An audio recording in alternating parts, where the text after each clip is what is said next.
Welcome ladies and gentlemen, my name's Dychronic here on this Destiny 2 video, and today we're going to be taking a look at the Xur, his location, his random rolls, my recommendations, all for January 1st, 2021. It's the first day of 2021, hopefully it's a good year. You can find the Xur on this day in the Watcher's Grave on Nessus, so just head over to this teleport point, make your way on top of this tree, and he's hidden here, right on top of this branch. This is a high overview of everything he has available, in case this is all you cared about. Starting with the weapon today, we have the Merciless, which used to be a DPS Hound back when Destiny 2 first released. I believe this weapon was actually in Destiny 1 as well, but in Destiny 2, it released where, you shot a target, it starts to fire faster, you get a kill, it's kind of like Killcliff, you get more damage. It used to be a DPS Hound because this thing fired incredibly fast with a charge time of 900. Back when, again, fusion rifles, shotguns, and snipers were heavy weapons. Ever since the advent of using special weapons, this got moved over to special weapons. This thing has had some of the worst DPS in the game. Now, here's the thing. This thing actually should have better DPS,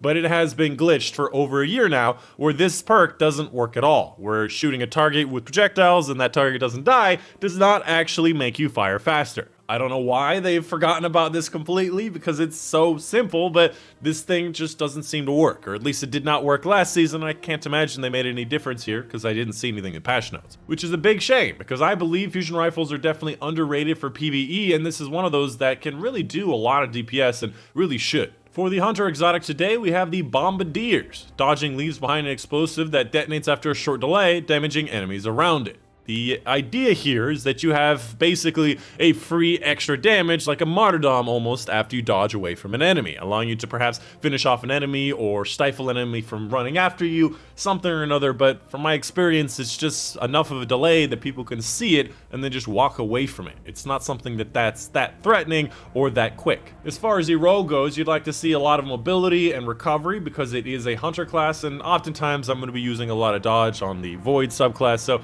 probably a lot of more strength as well, so pretty decent role for what you'd want it to be on a, subpar exotic. For the Titan exotic today, we have the One-Eyed Mask, an exotic that is doing still really well in both Crucible and PvE these days. I put it in my top 5 many times in the past, and it used to be an absolutely overpowered 10 out of 10 exotic that could not be defeated. If you've never heard of it before, it highlights enemies who dare to damage you, and highlight means that they have a red silhouette and you cannot see that through walls, and track down that target to destroy your enemy for an overshield, which is a great bonus. Now, what it used to have is literally that, except for it used to be stingers that you could see through walls, so you can actually track enemies that shot you through walls, and you got a damage bonus, and you got an overshield, which was kind of ridiculous. So they've reduced it down to kind of like 1.5. But even then, this is still a good bonus. The ability to get an overshield or start healing immediately after getting a kill on an enemy that, you could see the silhouette of is really strong. On this particular exotic, you'd like to see perhaps a lot of recovery. Outside of that, it really depends on what build you're using. If you like a lot of stasis, you have a lot of stasis enemies, you'd like to see more resilience.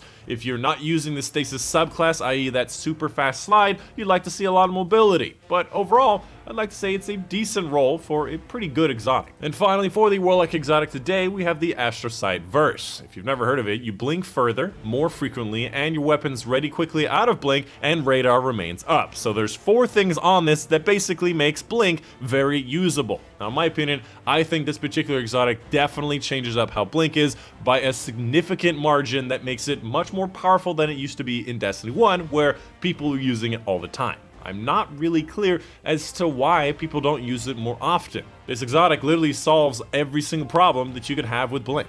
And as such, it's a top 10 Warlock exotic, definitely for PvP. As far as the role goes, mobility is not necessarily something you'd like to see. You would like to go faster, as this definitely has something to do with going faster, but it also affects your jump height, which your jump height will affect your blink height, and that affects how fast you go as well. So perhaps mobility isn't the best thing to have on this particular exotic, but it's also not a terrible thing. Otherwise, this role is kind of weird. No resilience, no recovery. You'd like to see more recovery in a PvP, but not the worst thing in the world. You could, compensate with other things with recovery. So overall, a par role for above average exotic. Outside of that, make sure you're picking up your exotic ciphers, which I've already done on this character, to get yourself some more exotic ciphers for all of the exotic archive stuff you want, as well as exotic engrams. And if you don't know, this exotic engram, as well as any exotic engram in the wild, is guaranteed to give an exotic that you've never received before, and it will be guaranteed with a high stat roll. And because I have every exotic you can drop from this pool, it always just drops as a random exotic that on my class with a high stat roll.